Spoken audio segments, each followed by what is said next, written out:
আমি যাব রাজধানী ঢাকেশ্বরী মন্দিরে। আমার সহকর্মী সুমাইয়া ঐশী সেখানে রয়েছেন। ঐশী, শারদীয় দুর্গোৎসবের শুভেচ্ছা, শুভ সকাল। কেমন দেখছেন মণ্ডপে দর্শনার্থীরা? অবশ্যই ভিড় করছেন, সবার খবর জানাবেন। ইশরাত, বিজয়া দশমীর শুভেচ্ছা আপনাকেও। আজকে একদম সকাল থেকে একটা বিজয়া দশমীর যে আমেজ সেটি টের পাওয়া যাচ্ছে, কারণ একদম সকালে যখন আমরা এসেছি তখনও পূজা শুরু হয়নি, তবে প্রস্তুতি শুরু হয়েছে। ঢাকের তাল শুনতে পেয়েছি। এখন কিন্তু একে একে যত বেলা বাড়ছে ভক্তদের সংখ্যা, ভক্তের আনাগোনা বাড়ছে, তবে এখনো পর্যন্ত পূজার যে মূল আনুষ্ঠানিকতা বা যে আচার সেটি শুরু হয়নি।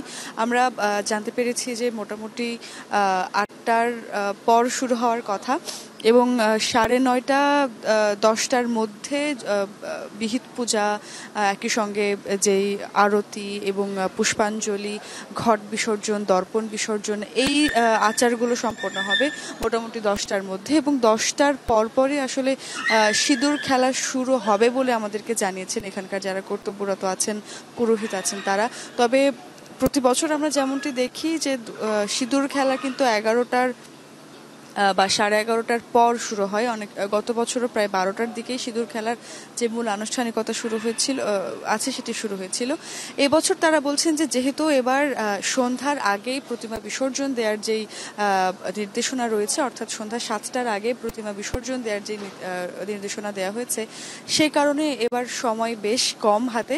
ফলে একদম 10টার মধ্যে সমস্ত পূজার কার্যক্রম শেষ করে সিঁদুর খেলা 10টার মধ্যে শুরু করার পরিকল্পনা আছে কর্তৃপক্ষের। এবং আমরা কিন্তু যেমনটি জানি যে ঢাকেশ্বরী জাতীয় মণ্ডপের যে প্রতিমা, দুর্গা প্রতিমা, এটি কিন্তু স্থায়ী প্রতিমা, এটি বিসর্জন হয় না, এই প্রতিমা বিসর্জন হয় না। ফলে 3টার দিকে কিন্তু আমরা কলাবউ নিয়ে শোভাযাত্রা হবে, এবং যতদূর আমরা জানতে পেরেছি যে কলাবউ নিয়ে বিকাল 3টার দিকে শোভাযাত্রা করবেন যারা ভক্তকুল আছেন তারা। এবং অবশ্যই আজকে শেষ দিন, ফলে সবার মনেই, সবার হৃদয়ে একটা ভারাক্রান্ত হৃদয়ে সবাই কিন্তু আছেন, এবং সবাই বলছেন যে শেষ মুহূর্তে দেবীকে দেখার যেই বা দর্শনের যেই স্পৃহা সবার মধ্যে আছে, শেষ কয়েকটি প্রার্থনা করে নিচ্ছেন দেবীর কাছে, হাসি মুখে দেবীকে বিদায় দিতে চান, অশুভ শক্তিকে দমনের দেবীর কাছে শক্তি প্রার্থনা করছেন ভক্তরা। অনেক ধন্যবাদ ঐশী।